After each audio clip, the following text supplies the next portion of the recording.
Tuan-tuan tengok orang-orang soleh, walaupun dia duduk saja, duduk atas tangga, hati dia duduk berzikir. Dia naik kereta, hati dia berzikir. Dia makan, hati dia berzikir. Dia kan duduk saja. Maka dengan sebab itu Nabi ajak berdoa kepada Allah. Kerana antara jalan yang paling luas untuk kamu mengenal Tuhan kamu dan berada rapat dengan Tuhanmu, nescaya kamu mendapat rahmat Tuhanmu dan kamu akan dibuka banyak rahsia Tuhanmu melalui jalan zikir. Sebab tu waktu Nabi Yunus berada dalam perut ikan, Nabi Yunus dibuang sebab muatan lebih. Kemudian ikan yang besar telan. Kemudian ikan itu masuk ke dasar laut. Ikut akalnya dalam masa kita kata kalau tak makan lah, no? Dalam masa beberapa hari akan mati Nabi Yunus. Bila ikan tu berenang masuk ke dalam laut, satu ibadat yang tidak ditinggalkan oleh Nabi Yunus ialah zikir. La ilaha illa anta subhanaka inni kuntu minadh zalimin. Zikir ini tuan-tuan, ibadat kita, bahkan bacaan Quran kita, zikir kita, solat kita, doa kita dibawa naik. Ada zikir dia naik sampai langit pertama, dia hilang. Lepas tu Nabi selalu ajak, ya Allah, terimalah amal ibadat kami. Jadi zikir para Nabi naik ke atas melalui langit 1, 2, 3, 4, 5, 6, 7 dan dikenali oleh seluruh penduduk langit. Sebab itu ramai orang jasadnya berjalan di atas muka bumi, tetapi namanya disebut oleh seluruh penduduk 7 petala langit. Semua kenal. Maka Nabi Yunus AS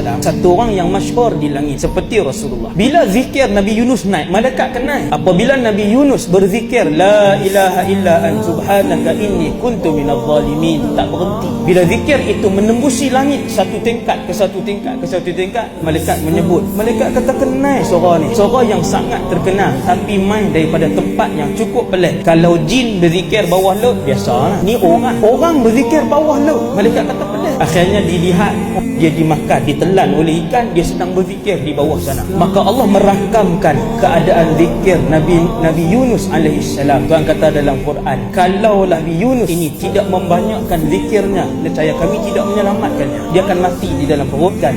Akan tetapi disebabkan Yunus alaihissalam adalah orang yang membanyakkan zikir seperti para rasul lain, dan dengan zikir itu kami menyelamatkan Yunus alaihissalam. Zikir tuan-tuan. Kemudian Allah sebut dalam Quran, Allah ulang banyak kali. Yang ni jarang orang penuh. Di dalam alam ini setiap makhluk berzikir kepada Allah kecuali dua. Yang pertamanya manusia, yang keduanya jin dan syaitan. Yang ni yang paling banyak tidak berzikir. Makhluk lain sejadah, kipas, pokok, angin, laut, bintang, bulan, wa in min syai'in, kesemuanya berzikir. Akan tetapi kalian tak faham cara zikir mereka. Maka yang kita nak beritahu ialah apabila mencapai tahap yang tinggi, beriman kepada Allah, membawa hati yang bersih, ketika itu seorang manusia biasa yang disayangi Allah apabila membawa an-nafsul mutmainnah menghadap Allah, maka dia lebih mulia daripada seorang malaikat yang biasa. Disebutkan dalam kitab tauhid. Akan tetapi ketika mana manusia meninggalkan Allah, membawa hati dan jiwa yang kotor menghadap Allah Azza wa Jalla di padang mahsyar, ketika itu kata para ulama, mereka lebih hina daripada binatang. Sebagai muhasabah ringkas untuk kita bersama-sama menghadap Allah Azza wa Jalla hati yang bersih, maka sama-samalah kita membiasakan zikir. Untuk membiasakan zikir,